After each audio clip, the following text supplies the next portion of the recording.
Welcome to concept minds. कैसे हैं आप सभी लोग? मुझे उम्मीद है अच्छा होंगे। तो आइए अपने इस एथिक्स कंसेप्ट सीरीज में आगे बढ़ते हैं। आज का जो हमारा टॉपिक है वो एक्चुअली यूपीएससी या जो भी स्टेट कमीशंस होते हैं वो कुछ ऐसे टर्म्स जो कि सिलेबस के पार्ट है उनके बीच में डिफ्रेंशिएट करने को दे देते हैं, ठीक है। और वहाँ पर हम लोग मिस्टेक कर जाते हैं क्योंकि उनमें इतना माइन्यूट अंतर होता है। जैसे यहाँ पर एक टर्म दिया गया है attitude, behaviour, opinion and belief. ये चार ऐसे टर्म्स हैं जिनमें कि अक्सर हम गलतियां कर जाते हैं कि इन चारों में क्या अंतर है। अगर हिंदी में कहें तो अभिवृत्ति, व्यवहार, मत और विश्वास में क्या अंतर होता है, ठीक है। तो आइए सबसे पहले इंटर करते हैं टॉपिक में, फिर देखते हैं इनमें क्या डिफरेंस है। सबसे पहले जानते हैं एटीट्यूड क्या है। एटीट्यूड के बारे में डिटेल्स जानने के लिए इसके पीछे की क्लासेस आपने पढ़ी होगी, जरूर पढ़ी होंगी। तो हम लोग एटीट्यूड को समझ लेते हैं क्या है। एटीट्यूड है अ सेटल्ड वे ऑफ थिंकिंग और फीलिंग। एक तरीका है जिसके माध्यम से आप महसूस करते हैं किसी बात को, या उसको फील करते हैं, या फिर सोचते हैं क्या, किसके बारे में, an idea, objects and events के बारे में। एटीट्यूड क्या है? यह आपका एक तरीका है, एक दृष्टिकोण है जिसके आधार पर आप किसी भी एक्शन का, किसी भी आइडिया का या किसी भी ऑब्जेक्ट्स के बारे में अपनी ओपिनियन बनाते हैं, ठीक है। तो ये क्या है? यह आपका नजरिया है, दृष्टिकोण है। किसी भी घटना को देखने का आपका अपना नजरिया क्या कहलाता है? एटीट्यूड कहलाता है। ये कैसे बनता, कैसे है? ये बनता है बाय वैल्यूज, जो आपके मूल्य हैं, जो आपने बचपन से अब तक जो आपके अंदर मूल्य दिए गए हैं। मूल्य मतलब संस्कार जो दिए गए हैं। बिलीफ मतलब जो आपके अंदर विश्वास होता है कि नहीं ईश्वर है तो है, ठीक है। दूसरा है इमोशन, आप जो महसूस करते हैं। एंड पास्ट एक्सपीरियंसेस, और जो अपने निजी अनुभव होते हैं। इन सब के आधार पर आपका अपना एक एटीट्यूड बनता है कि यह बात सही है, यह बात गलत है। मतलब किसी भी घटना को देखने का आपका जो दृष्टिकोण होता है वो इन चारों से शेप्ड होता है। जैसे एक एग्जाम्पल के तौर पर देखें तो एक आईएएस है आर्मस्ट्रांग पामे, मणिपुर के बहुत फेमस आईएएस हैं। इन्हें मिरेकल मैन ऑफ मणिपुर कहा जाता है। इन्होंने क्या किया? 100 किलोमीटर का रोड बनवा दिया और उसमें गवर्नमेंट की कोई भी फंडिंग नहीं रही। मणिपुर में जहां पर कि सरकार ने हाथ खड़े कर दिए कि भाई इन पहाड़ी रीजन में हमारे पास फंडिंग नहीं है रोड बनवाने के लिए, वहां पर एक आईएएस ऑफिसर बिना सरकार का पैसा यूज किए 100 किलोमीटर का रोड बनवा देता है। तो कैसे बनवा देता है? क्योंकि एटीट्यूड कहां से था इसके अंदर, आईएएस के अंदर एटीट्यूड था कि हाँ मैं बनवा सकता हूं। कैसे? कि वो वेलफेयर ऑफ द पीपल के लिए मैं कुछ भी कर सकता हूं अगर मैं आईएएस हो जाऊं। क्योंकि जब वो ग्रो हो रहा था, बड़ा हो रहा था वो लड़का, तो उसको बचपन से ही सिखाया जा रहा था कि आईएएस बहुत पावरफुल होता है, आईएएस कुछ भी कर सकता है। तो जब ये एटीट्यूड उसके अंदर भरा गया था तो वो जब आईएएस बना तो उसके अंदर एटीट्यूड वही थी कि हाँ आईएएस कुछ भी कर सकता है। तो जब उसने अपने लोगों की समस्या देखी तो उसने कहा कि मैं आईएएस हूं, मैं कुछ भी कर सकता हूं। और गवर्नमेंट सपोर्ट करे या ना करे, उसने क्राउड फंडिंग के माध्यम से 100 किलोमीटर का रोड बनवा दिया। तो ये एटीट्यूड था उनका, पॉजिटिव एटीट्यूड था। किस लिए? आईएएस के अप्रोच, आईएएस के पावर को लेकर के, आईएएस के वर्क कल्चर को लेकर के, और उससे उन्होंने 100 किलोमीटर का रोड बनवा दिया। तो ये हो गया एटीट्यूड। सेकेंड है बिहेवियर, व्यवहार। ये क्या होता है? ये एक्सटर्नल एक्सप्रेशन होता है किस चीज का, या एक्शन होता है ऑफ फीलिंग्स। जो आप महसूस करते हैं उसको जब आप एक्सप्रेस करते हैं बाहर तो वो आपका बिहेवियर कहलाता है, व्यवहार। जो आप महसूस कर रहे हैं वो आपने कर दिया तो वो व्यवहार हो गया, ठीक है। अब ये कहां से आता है व्यवहार के बारे में? एक बात कि व्यवहार ऑब्जर्वेबल होता है एंड मेजरेबल होता है। कोई व्यक्ति कैसा व्यवहार करेगा इसको हम ऑब्जर्व कर सकते हैं और मेजर कर सकते हैं कि यह कितना एग्रेसिव हो सकता है, कितना कूल डाउन हो सकता है, कैसा आचरण करेगा, कैसा अपने आप को एक्सप्रेस करेगा। ये किसी भी व्यक्ति के बारे में मेजरमेंट किया जा सकता है। तो जो बिहेवियर होता है उसको हम मेजर कर सकते हैं और ऑब्जर्व भी कर सकते हैं कि सामने वाला अब कैसा बिहेव करने वाला है, यह हमें आइडिया लगा सकते हैं। मे और may not reflect inner attitude. जो हमारा व्यवहार होता है, जो हमारा बिहेवियर होता है, वो जरूरी नहीं कि हम जो अंदर में सोच रहे हैं वही सामने प्रदर्शित हो, वही सामने दिखे। हमारा बिहेवियर उससे अलग भी हो सकता है। क्यों? क्योंकि जब हमारे पास क्या होता है, जब सोशल नॉर्म्स होते हैं, सोशल प्रेशर होता है, या हमारे वर्क कल्चर की रिक्वायरमेंट होती है कि सामने वाले से अच्छे से बात करो, जबकि हम सामने वाले की रिस्पेक्ट नहीं करते हैं, लेकिन अब सोसाइटी में सबके सामने खड़े हैं तो हम उसके बारे में कुछ गलत नहीं बोल सकते। क्यों? क्योंकि सोशल प्रेशर है। उसी तरीके से किसी ऑर्गेनाइजेशन में अगर काम कर रहे हैं, वो सामने हमारा कलीग है, और कलीग है तो ऑर्गेनाइजेशनल रूल्स फॉलो करने हैं, तो ऐसे में हम उसके साथ अच्छा व्यवहार करेंगे, लेकिन उसको उसके आचरण से हम उसे भले पसंद ना करें। तो जो बिहेवियर होता है वह एक्सटर्नल जो नॉर्म्स होते हैं उनसे क्या होता है, उनसे निर्देशित होता है, रेगुलेटेड होता है कि हम कैसा आचरण करेंगे, यह बाहर की परिस्थितियां निर्धारित करती हैं। तो आचरण क्या है, बिहेवियर क्या है, ये एक एक्सटर्नल एक्सप्रेशन है जो हम महसूस करते हैं, उसको जब बाहर हमने एक्सप्रेस किया तो वह बिहेवियर कहलाया। लेकिन यह जरूरी नहीं कि हर बार हमारा जो हम महसूस करते हैं वैसा ही आचरण करें, कभी हम उससे अलग जैसे आप लोगों ने बहुत बार सुना होगा कि किसी व्यक्ति के बारे में कि इस व्यक्ति से ऐसे आचरण की उम्मीद नहीं थी, तो क्या हो गया, हम उसको क्या कर रहे थे, ऑब्जर्व कर रहे थे और मेजर कर रहे थे कि भाई ये आदमी बहुत अच्छा है। अचानक से उसने कोई ऐसा आचरण किया जो हमारे मेजरमेंट के, ऑब्जर्वेशन के अगेंस्ट चला गया, है ना। तो ऐसे में हम कहते हैं ओ हो ये आदमी से तो ऐसी उम्मीद नहीं थी, या भाई तुम्हारे से ऐसी उम्मीद नहीं थी।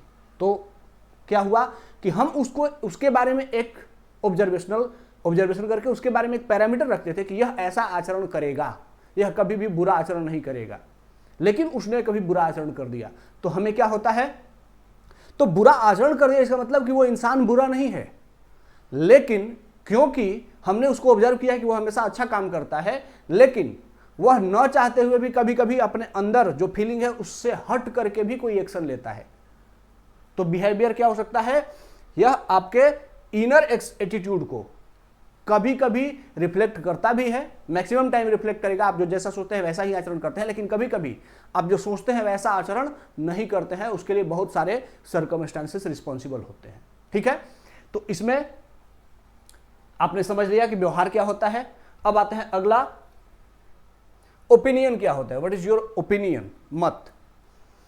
तो ये क्या है, अ जजमेंट है और व्यू पॉइंट है। ये आपका क्या है, एक व्यू पॉइंट है, ये मेरा मत है, it is my opinion. Okay, तो ये क्या है, एक जजमेंट है, आपने एक निर्णय दिया, कैसा, about something not necessarily based on fact और नॉलेज। देखो ये मेरा मानना है, इट इज माई ओपिनियन। मैं नहीं कह रहा हूं कि मैं सही हूं कि गलत हूं, लेकिन मेरा ये मानना है। आप लोगों को जो मानना है मानो, what you are considering consider, but I am considering that this is right और रॉन्ग। ठीक है, ये सही है, ये मेरा मानना है। तो जो ओपिनियन होता है वो क्या होता है, पर्सनल जजमेंट होता है, लेकिन जरूरी नहीं है कि यह पर्सनल जजमेंट फैक्ट पर डिपेंड करे। हम कभी कभी बिना फैक्ट के भी ओपिनियन बनाते हैं, कैसे, खुद के एक्सपीरियंस से, खुद के अनुभवों से। ओके, ये सब्जेक्टिव होता है, मतलब ओपिनियन समय समय पर बदल सकता है, साथ he can be easily changed, आसानी से बदल सकता है, और अलग अलग मुद्दे पर अलग अलग तरीके से व्यक्ति राय रख सकता है। एक ही व्यक्ति कभी एक ही मुद्दे पर पॉजिटिव राय रखेगा, कभी निगेटिव राय रखेगा, तो वो डिपेंड करेगा कि समय बदला, परिस्थितियां बदली तो उसके ओपिनियंस भी बदल जाते हैं। बेस्ड ऑन एक्सपीरियंस, जैसा उसने एक्सपीरियंस किया है उसके आधार पर उसका ओपिनियन बनता है। एंड इंफॉर्मेशन और मीडिया, जैसा उसके पास सूचना है, मीडिया से जैसा सूचना उसको मिलता है, जैसा उसने एक्सपीरियंस किया है उसके आधार पर वो अपना ओपिनियन बनाता है। ठीक है, अब जैसे यहां पे एग्जांपल दिया गया है कि once opinion that privatisation improves efficiency in governance. मेरा यह मानना है कि जो प्राइवेटाइजेशन है, निजीकरण है, वो गवर्नमेंट की इफिशियंसी, गवर्नमेंट की कार्य क्षमता को बेहतर कर देगा, ये मेरा मानना है। तो इट इज माई ओपिनियन। ठीक है, लेकिन जरूरी नहीं, क्योंकि मैंने ऐसा एक्सपीरियंस नहीं किया है, मैं गवर्नमेंट का पार्ट नहीं हूं, फिर भी मेरी एक मान्यता है। क्यों? क्योंकि मैंने मीडिया से सुना है, क्योंकि मैंने बार बार सुना है कि जो वेस्टर्न कंट्रीज हैं, they are doing privatization and they are performing well in their governance. Okay, तो हमने ऐसा मीडिया से सुना और फिर अपनी एक राय बना ली। ठीक है। उसी तरीके से बहुत सारे, जैसे पाकिस्तान के बारे में, चाइना के बारे में, China is an evil country, China एक बुरा देश है। हमने पर्सनली एक्सपीरियंस नहीं किया है, लेकिन क्या किया है, सुना है, मीडिया से सुना है, सरकारों से सुना है। तो इस तरीके से चाइना के बारे में हमारी एक ओपिनियन बन गई है कि चाइना एक बुरा देश है। ठीक है, तो हमने इन चारों में डिफरेंस, चारों को समझ लिया क्या है। अब आगे बढ़ते हैं। अच्छा, अभी बिलीफ बाकी है। बिलीफ का मतलब होता है विश्वास। अब बिलीफ में क्या होता है, ये एक कन्विक्शन होता है, मतलब हम कन्विक्ट एकदम स्ट्रांगली मानते हैं, इसमें स्ट्रांगनेस होता है। हाँ, मैं मानता हूं, क्या, acceptance that something is true और एग्जिस्ट। मैं मानता हूं कि यह सही है, मैं मानता हूं कि यही है। ठीक है, विदाउट कंप्लीट प्रूफ। मैं, देखो, मुझे किसी को कोई प्रूव नहीं करना है, मैं बस मानता हूं तो मानता हूं। ठीक है, जब ऐसी बात हो जाती है तो उसे हम कहते हैं बिलीफ, मतलब इसमें कोई प्रूफ नहीं होता है। जैसे ईश्वर एग्जिस्ट करता है, गॉड एग्जिस्ट, ईश्वर हैं, मैं मानता हूं तो मानता हूं, मैंने देखा नहीं है, ना ही मेरे पास कोई इसका प्रूफ है, फिर भी मैं मानता हूं कि ईश्वर हैं तो हैं। और जब आप ऐसी बातों को, जिसके बारे में आपके पास कोई एक्सपीरियंस नहीं है और फिर भी आप स्ट्रांगली बिलीव करते हैं उसके बारे में, तो उसे कहते हैं बिलीफ, विश्वास। ठीक है, ये क्या होता है, ये डीप रूटेड होता है, अंदर बहुत गहराई तक मजबूती से टिका रहता है। And more enduring than opinion. आपके जो विश्वास, जो आपका ओपिनियन है, उससे ज़्यादा पावरफुल होता है, क्योंकि ओपिनियन समय समय पर बदल जाता है, लेकिन बिलीफ जल्दी नहीं बदलता। एक बार बिलीफ है तो है, कि हाँ ईश्वर है तो है। ठीक है, जैसे ये क्या काम क्या करता है, ये फाउंडेशन फॉर एटीट्यूड। आपके एटीट्यूड को बनाने में, एटीट्यूड क्या है, आपका दृष्टिकोण है, उसको बनाने में बिलीफ एक फैक्टर के रूप में काम करता है। आप जब मानते हैं कि ईश्वर एग्जिस्ट करता है, तो आप क्या करेंगे, आपका एटीट्यूड क्या हो जाएगा, ईश्वर और उससे जुड़ी हुई संस्थाओं, उससे जुड़े हुए जो भी रिचुअल्स हैं उसके लिए पॉजिटिव हो जाएगा। और जब आप मानते हैं कि ईश्वर नहीं है, ये आपका बिलीफ है, तो उससे जुड़े हुए संस्थाओं, उससे जुड़े हुए नॉर्म्स, इन सब के लिए आप क्या हो जाएंगे, निगेटिव हो जाएंगे, तो आपका एटीट्यूड निगेटिव हो जाएगा।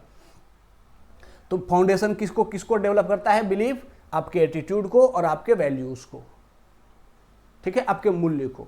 मतलब जब आप किसी भी चीज में बिलीव कर लेते हैं, तो उससे जुड़े हुए पॉजिटिव एटीट्यूड और उससे जुड़े हुए अच्छी बातें उसको लेकर के डेवलप कर लेते हैं। जैसे गॉड विल हेल्प मी। जब हम बहुत कठिन परिस्थितियों में होते हैं, चिंता कर रहे होते हैं, परेशान होते हैं, तो हम क्या कहते हैं, गॉड विल हेल्प मी, ईश्वर मेरी सहायता करेगा, क्योंकि मैंने किसी का बुरा नहीं किया है तो ईश्वर मेरे साथ बुरा नहीं करेगा। ये हमारा क्या है, बिलीफ है। ये हमारा क्या है, बिलीफ है। ये हमारा ओपिनियन नहीं है, बिलीफ है।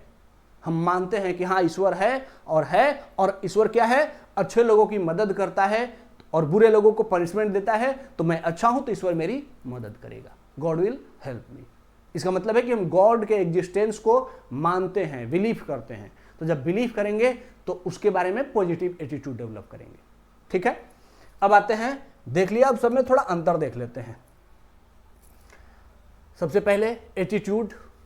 एटीट्यूड क्या होता है, ये इंटरनल होता है, हमारी अंदर की जो फीलिंग है वो एटीट्यूड है। ठीक है, चेंज होता है क्या एटीट्यूड में, हाँ तो मॉडरेट रूप से, मतलब बहुत आसानी से नहीं और बहुत मुश्किल से भी नहीं। जैसे जो बिलीफ है, बिलीफ को चेंज करना बहुत हार्ड होता है, लेकिन एटीट्यूड को चेंज करना बिलीफ की तुलना में आसान है। आसान नहीं है, लेकिन बिलीफ की तुलना में आसान है। उसी तरीके से एटीट्यूड आता कैसे, बनता कैसे है, तो हमारे बिलीफ से, हमारे इमोशन से, हमारे एक्सपीरियंस से, जो हमारी मान्यताएं हैं, जो हमारा विश्वास है, जो हम अनुभव करते हैं, उन सब से हमारा एटीट्यूड बनता है। कुछ लोग पॉजिटिव एटीट्यूड वाले होते हैं, कुछ लोग निगेटिव एटीट्यूड वाले होते हैं, वो हर चीज में बुरा बुरा ही ढूंढ लेंगे। और कुछ लोग होते हैं कि समस्याओं में भी अच्छाइयां ढूंढ लेंगे। ठीक है, आपदा में भी अवसर ढूंढ लेंगे। तो ये जो एटीट्यूड होता है वो कहाँ से बनता है? आपके विश्वास से। जब आपने ऐसे अनुभव किया है कि बड़ी बड़ी समस्याओं का भी समाधान होता है, तो आप हमेशा पॉजिटिव एटीट्यूड डेवलप करेंगे। आप बड़ी बड़ी समस्याओं में भी रास्ता ढूंढ लेंगे। और अब जब आप छोटी छोटी समस्याओं में भी उलझ करके परेशान हो जाते हैं, तो आप उससे भी छोटी समस्या अगर आपके सामने आएगी तो आप उसमें भी फंस जाएंगे और समाधान नहीं ढूंढ पाएंगे। क्यों? क्योंकि आपका एटीट्यूड ही ऐसा डेवलप हो जाएगा कि समस्याएं बहुत परेशान करती हैं। ओके, अब आते हैं बिहेवियर। एटीट्यूड इंटरनल होता है, बिहेवियर क्या है? एक्सटर्नल है। जो हम फील करते हैं उसका जब रिप्रेजेंटेशन करते हैं, बाहर आप एक्शन में शो करते हैं, तो वो आपका बिहेवियर बनता है। तो बिहेवियर क्या है? एक्सटर्नल है। एटीट्यूड इंटरनल था, बिहेवियर एक्सटर्नल है। जब हम क्या करते हैं? बिहेव करते हैं। जब हम एक्शन लेते हैं तो एक्शन को हम बिहेवियर कहते हैं। बिहेवियर को चेंज किया जा सकता है, हाँ बिल्कुल, बहुत आसानी से चेंज किया जा सकता है। अगर कोई बुरा काम कर रहा है, उसको बता दो कि ये देखो काम बुरा है, तो उसका बिहेवियर बदल जाएगा। उसको समझा दो विथ प्रूफ कि ये जो कर रहे हो ये अच्छा है, लेकिन इसमें थोड़ा सा चेंज कर लोगे तो और अच्छा हो जाएगा। तो बहुत जल्दी चेंज कर लेता है आदमी, क्योंकि इंसान क्या चाहता है? हमेशा चाहता है सक्सेस। तो अगर बताओगे कि देखो इस रास्ते से तुम्हें सफलता नहीं मिलेगी, you have to change your attitude and your action also, तो वो तुरंत, और रास्ता बता दोगे कि ऐसे करोगे तो चेंज कर लेगा। ठीक है, तो बिहेवियर बहुत जल्दी बदला जा सकता है। अब बिहेवियर कैसे डेवलप होता है? यह भी आपके एटीट्यूड से ही। अंदर जो आपकी एटीट्यूड बनी हुई है, दृष्टिकोण है, वैसा ही आप बिहेव करते हैं। ठीक है, जो आपके नॉर्म्स होते हैं, सोसाइटी के जो पैरामीटर्स आपको सिखाए गए हैं कि ऐसा बिहेव करना चाहिए, तो वैसा ही आप बिहेव करते हैं। ठीक है, उसी तरीके से कंटेक्स्ट, अलग अलग मुद्दे पर आप अलग अलग तरीके से अपना बिहेव करते हैं। ठीक है, जैसे हेल्पिंग अ पर्सन, यह क्या है? आपका बिहेवियर है। अब आते हैं ओपिनियन। ओपिनियन क्या है? यह इंटरनल है। ओपिनियन अंदर से राय बनती है, ये एक्सटर्नल नहीं है। यह चेंज किया जा सकता है, हाँ इसको चेंज किया जा सकता है, आसानी से चेंज किया जा सकता है। ओपिनियन बदला जा सकता है। कैसे? जब आप फैक्ट, डेटा, रिपोर्ट किसी के सामने बता देंगे कि देखो तुम्हारी राय ये थी, लेकिन फैक्ट ये कहता है, तो वो अपनी ओपिनियन बदल लेगा। जब उसके सामने प्रूफ हो जाएगा कि नहीं मैं गलत हूं, तो उसकी ओपिनियन बदल जाती है। जैसे समय के साथ हम लोग बहुत सारे सोशल इविल्स थे, जैसे सती सिस्टम को लेकर के लोगों, तो सती सिस्टम क्या था? एटीट्यूड था लोगों का, वो फिर एक्शन में आ गया। अब जब आपने दिखाया कि देखो किसी को जलाओगे तो ये पीड़ा हो रहा है, और महसूस कराओगे, फील कराओगे थोड़ा सा उसका हाथ जला करके, तब वो बहुत जल्दी ओपिनियन बदल लेगा। ठीक है, तो ओपिनियन आसानी से बदला जा सकता है। ओपिनियन बनता कैसे है? आपके नॉलेज से, उसी के साथ मीडिया से और डिस्कशन से। जब आप नॉलेज रखते हैं, मीडिया या डिस्कशन से आपका ओपिनियन बनता है। समाज में जो भी बहुत सारी चर्चाएं होती हैं, उन चर्चाओं को सुनते हैं, उनके निष्कर्ष से आपका भी ओपिनियन बदल जाता है। ठीक है, जैसे रिजर्वेशन को लेकर के, reservation is good for society. अब ये एक ओपिनियन है, तो जो लोअर क्लास की सोसाइटी का पार्ट है उसके लिए क्या है? Reservation is good. उसी तरीके से अपर क्लास कुछ है, अपर क्लास में कुछ लोग हैं, वो क्या मानते हैं? नहीं, रिजर्वेशन अच्छा नहीं है। तो ये क्या है? एक ओपिनियन है। लेकिन अगर उन्हें यह बता दिया जाए कि देखो अगर सोसाइटी का एक बड़ा सेक्शन गरीब रहेगा तो आप भी इनडायरेक्टली उससे प्रभावित होगे ही होगे, और अगर उसका अपलिफ्टमेंट होगा, वह सोशली इकोनॉमिकली अच्छा करेगा, तो इनडायरेक्टली आपका भी सोशली इकोनॉमिकली अपलिफ्टमेंट हो जाएगा। तो ऐसे में अगर आप बता दोगे, समझा दोगे, तो उसका ओपिनियन बदल जाएगा। ठीक है, अब आते हैं बिलीफ, विश्वास। यह भी क्या होती है? यह इंटरनल होती है। इसको बदलना बहुत कठिन होता है, बहुत हार्ड होता है। ये बनता कैसे है? आपके कल्चर से। जब आपकी कल्चर है वह एथिस्ट कल्चर है, ईश्वर को बिलीव करती है, तो आप भी ईश्वर में बिलीव करेंगे। रिलीजन से, धर्म आपके एटीट्यूड को, आपके बिलीफ को बनाता है। धर्म से भी आपका बिलीफ बनता है, और आपकी अपब्रिंगिंग कैसी हुई है, आपका पालन पोषण कैसा हुआ है, यह भी आपके बिलीफ को बताता है कि कैसा बिलीफ होगा। अगर आप रिलीजियस फैमिली में बड़े हुए हैं तो आप ईश्वर में मानेंगे, अगर आप नॉन रिलीजियस फैमिली में बड़े हुए हैं तो आप ईश्वर को नकार देंगे। ठीक है। अब जैसे truth and non violence of Gandhi, ये उनकी बिलीफ थी, मान्यता थी, वो बिलीव करते थे, विश्वास करते थे कि किसी भी जीवन के समस्या का समाधान किसमें है, ट्रूथ एंड नॉन वायलेंस में है। ठीक है, या फिर ईश्वर एग्जिस्ट करता है, यह बिलीफ है। तो इस तरीके से सब में हमने क्या देखा, कंसेप्ट उनका external internal changeable based on and examples, ये सारा देख करके आप लोगों को अब एटीट्यूड, बिहेवियर, ओपिनियन और बिलीफ में अंतर समझ में आ गया होगा। उम्मीद है कि आपको आज ये कंसेप्ट अच्छे से समझ में आ गया। और इसका जो पीडीएफ है वो आपको डिस्क्रिप्शन में एक लिंक दिया गया होगा टेलीग्राम चैनल का, उसमें जाइएगा तो पीडीएफ भी आपको मिल जाएगा। ठीक है, तो चलिए आज के सेशन को यहाँ पे एंड करते हैं, मिलते हैं नेक्स्ट सेशन में, तब तक के लिए धन्यवाद, जय हिंद।